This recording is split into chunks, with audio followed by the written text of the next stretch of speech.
네, 스튜디오에는 봉영식 연세대 통일연구원 전문위원, 이중구 한국국방연구원 연구위원 나오셨습니다. 안녕하십니까? 안녕하십니까? 안녕하십니까?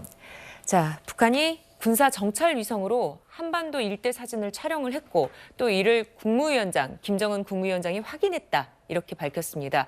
자, 그렇다면은 봉영식 위원님, 북한이 만리경 1호가 제대로 작동하고 있다. 이런 것을 과시하는 그런 움직임인가요? 그렇게 과시하고 세상이 그렇게 믿기를 바라는 의도가 보입니다. 그렇지만 네. 만리경 1호가 정말 그렇게 우수한 촬영 성능이 있는지는 좀 시간을 두고 그 결과를 봐야겠죠. 사실 네. 발사하자마자 궤도에 진입했고 궤도에 진입하자마자 괌 기지라든지 한반도 내 목포, 군산, 평택, 오산의 한국 군사기지와 미군 기지를 촬영해서 김정은 위원장에게 보고했다. 그 다음에 적측에 대한 촬영 계획과 추가 세밀 조정 계획을 보고드렸다 했는데 네. 이렇게까지 순식간에 그 만리경 1호가 활동을 하고 그다음에 군사용으로 쓸 수 있을 만큼 해상도가 높은 그런 정찰 위성 사진을 송출했다고 믿기에는 약간 좀 시간을 두고 분석을 해봐야 맞는 것이 아닌가 말씀을 드리겠습니다. 네. 적측 지역에 대한 촬영 계획과 추가 세밀 조정 계획을 보고드렸던 것을 역설적으로 본다면은 설익은 그런 1차 정보를 김정은 위원장이 하도 독촉을 하니까 성공을 했습니다. 보고 틀리는 차원에서 설명을 드린 것으로 보고 나중에 이것을 조정해가지고 군사 정찰 위성다운 그런 촬영 사진을 공개를 해야지. 그래서 이번에 만리경 1호가 정말 북한이 명실상부한 신뢰할 수 있고 작동 가능한 군사 정찰 위성을 제대로 성공적으로 발사했다고 할 수 있지 아직은 기다려봐야 되겠습니다. 기억하시겠습니다만 이것이 다 시작된 것이 작년 12월에 조선노동신문에 북한이 자랑스럽게 그 정찰 위성 사진 서울 일대를 보여줬지 않습니까? 예.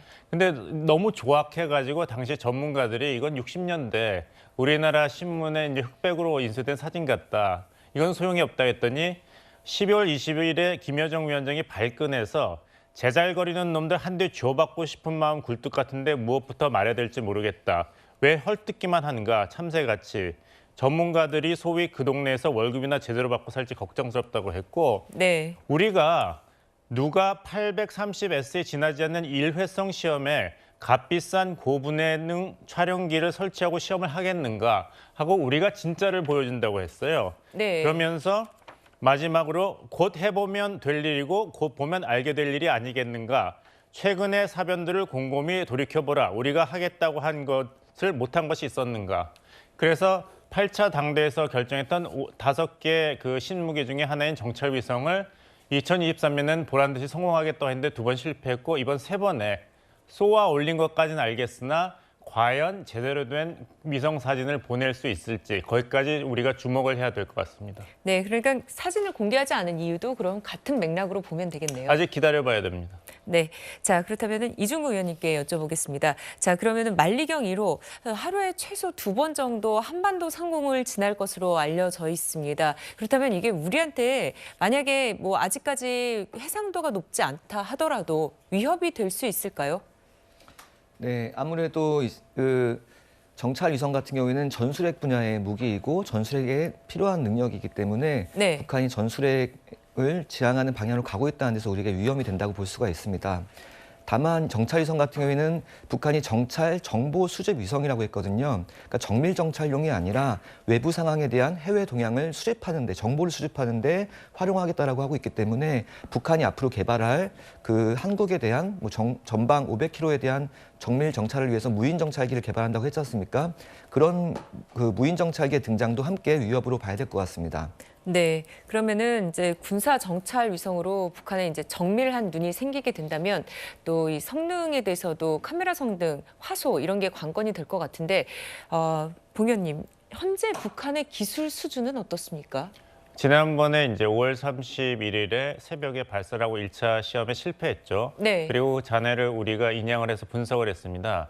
그래서 공식적인 것은 아닙니다만 우리 군 당국이 언론에 그 제공한 정보에 따르면은 군사용으로 활용할 수 없을 정도의 조악한 수준이었다. 이렇게 얘기를 했습니다. 즉, 이 화소가 적어도 30cm, 30cm 수준이 돼야지 이 정도 크기로 이제 물체를 파악할 수 있는데 만약에 북한처럼 1m, 1m 이상, 즉 서브미터 이상의 화소라면은 군사용으로는 소용이 없는 것이죠. 네. 그러니까 1m, 1m가 넘는 것은 이 한 점에 잡히질 않기 때문에 어떤 물체인지 파악이 안 됩니다. 그렇다면은 군사용으로 활용도가 없는 것이죠. 그렇게 본다면 과연 이번에 정찰 위성 사진이 서브미터, 1m, 1m 안으로 정확한 것인가? 이것이 이제 관건으로 보이고, 그렇다면은 우리가 좀 긴장할 이유가 있지만, 만약 그렇게 되지 않는다면은 구글 얼스의 해상도가 30cm, 30cm 정도입니다. 네. 그렇다면은 과연 북한이 획기적인 그런 기술 약진을 했는가는 아직도 초보적인 정찰 수준을 수행할 수 있는 정도에 머무르고 있다고 보는 것이 타당하겠죠. 네. 자, 북한은 정찰 위성은 자신들의 합법적인 권리라고 강조를 했습니다. 영상으로 보시죠.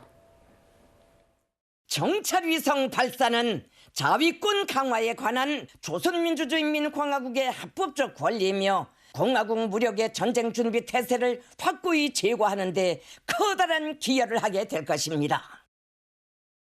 네, 북한이 공개한 발사 성공을 이끈 축하 자리에는요, 또 김정은 위원장의 딸 주혜가 동행을 했습니다. 그렇다면은 위원님, 이 정면에 또 등장한 이유가 특별히 있을까요? 네, 23일 그 국가 군사 정찰 위성 발사에 성공한 기술자와 과학자들을 치하하는 연회와 기념사진 촬영에 김주혜가 등장을 했습니다. 네. 기본적으로는 북한으로서는 이것이 좋은 일이기 때문에 그런 축제 분위기를 고조시키기 위해서 김주혜가 등장을 한 것으로 보이고요. 올해 5월 달에 그 김정은 총비서가 북한의 군사정찰 그 1차 발사를 앞두고 국가우주개발국에 방문한 적이 있습니다. 그때 김주혜를 동반했었거든요. 그랬기 때문에 이번에 성공한 다음에 마무리 지을 때도 김주혜를 동반한 것으로 생각이 됩니다.